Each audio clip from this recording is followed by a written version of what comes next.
Hello everyone, my name's Dr. Vile. Welcome to my A-Level Chemistry YouTube channel.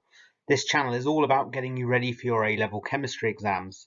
If you find these videos helpful, please like them, please share them with your friends, please subscribe to the channel and keep checking back as this channel is getting updated regularly. This video is going to be all about combustion Hess cycles. So what do we mean by the terms enthalpy of combustion, and how can we use that information to help us to solve problems? Get into what actually a combustion Hess cycle is, we need to think about what combustion is to start off with. Combustion, burning something in oxygen, producing carbon dioxide and water. So the enthalpy of combustion of something simple like methane, CH4, would be when methane burns in oxygen gas to form CO2 and water. And then you would have to balance this equation. So because it's enthalpy of combustion, you'd always be burning 1 mole of the methane. So you have to balance everything relative to 1 mole of methane. So it would have to be 2 moles of water and therefore 2 moles of oxygen. Or if I had something a bit more complicated like propane, C3H8, that would also burn in oxygen. We're dealing with complete combustion here, not incomplete combustion. Do you remember incomplete combustion, when you don't have enough oxygen and you form carbon monoxide instead? Does that ring any bells, or am I talking French again? Anyway, incomplete combustion is where you don't have enough oxygen and you end up forming carbon monoxide. So that's why if ever you have a log burner or a gas burn boiler at home, you have to have a carbon monoxide detector built in, because otherwise you could get carbon monoxide being produced, which is poisonous. So you need to have an alarm that will tell you about that.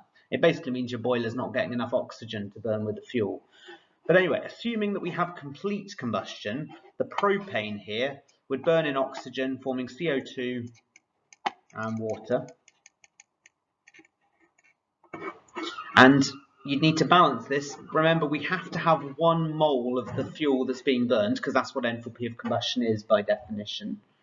You'd form 3 moles of the CO2, 4 moles of water, and therefore this gives you 10 oxygens on the right hand side, so you'd need 5 lots of O2 here. So that's what we mean when we talk about the enthalpy of combustion. It's burning 1 mole of a substance in oxygen. Okay. Now, if you have, let's just say, our silly example of A going to B again, and you can't work it out directly for whatever reason, maybe they're gases and it's really hard to measure it. But what you can do is you can look up the enthalpy of combustion of A, and you can look up the enthalpy of combustion of B. And that would lead you to the combustion products,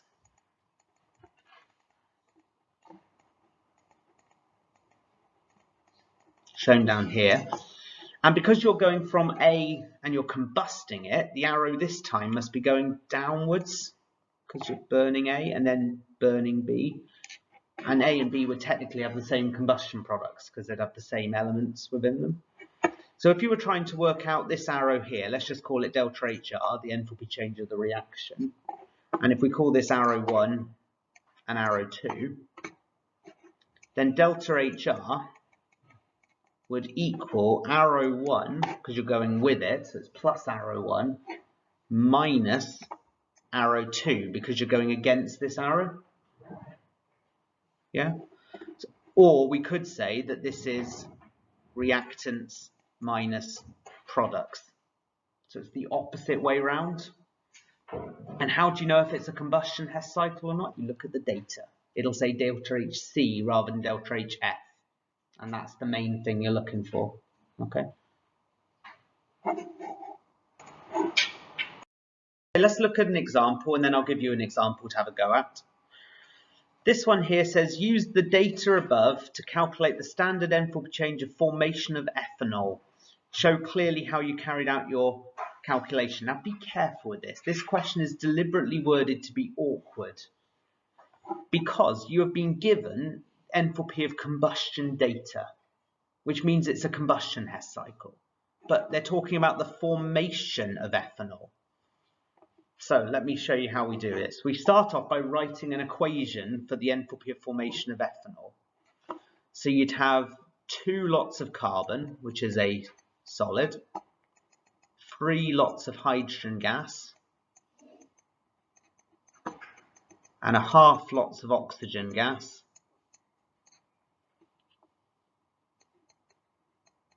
and all of that goes to ethanol, which is C2H5OH, which is a liquid. So this is the reaction that the chemist wants to find out what the enthalpy of reaction, enthalpy change for the reaction is. Hence why it's called the enthalpy of formation. And they can't do it directly, so what they do is they measure the combustion of each of the substances and work it out via a Hess cycle. Okay, so we know from our previous bit that we just looked at, it's going to be reactants minus products. Now notice that oxygen is not given in the data. Well, if you try and combust oxygen in oxygen, it won't have an enthalpy change that's associated with it. It would just be 0. Can't burn oxygen in oxygen. Everything else in this table can burn in oxygen, no problem. But oxygen can't, obviously. So we can completely ignore the oxygen from the equation. So it's going to be reactants minus products. So let's do the reactants first. You've got 2 lots of carbon, so that's going to be 2 lots of minus 394.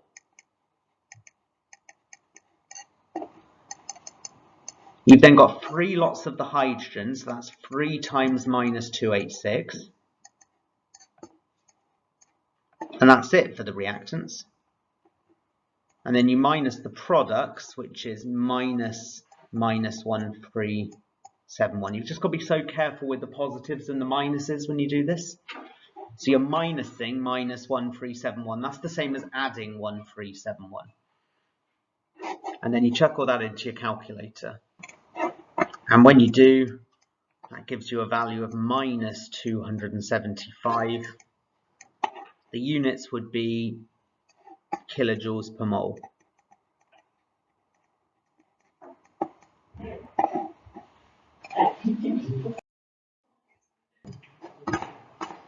So we've said it's reactants minus products because it's a combustion Hess cycle. So you've got the C2H2, which is minus 1300, plus then the 2 lots of the hydrogen, so that's 2 lots of minus 286.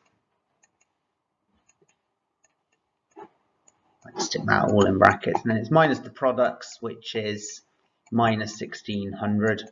And all of that should come out as minus 272 kilojoules per mole.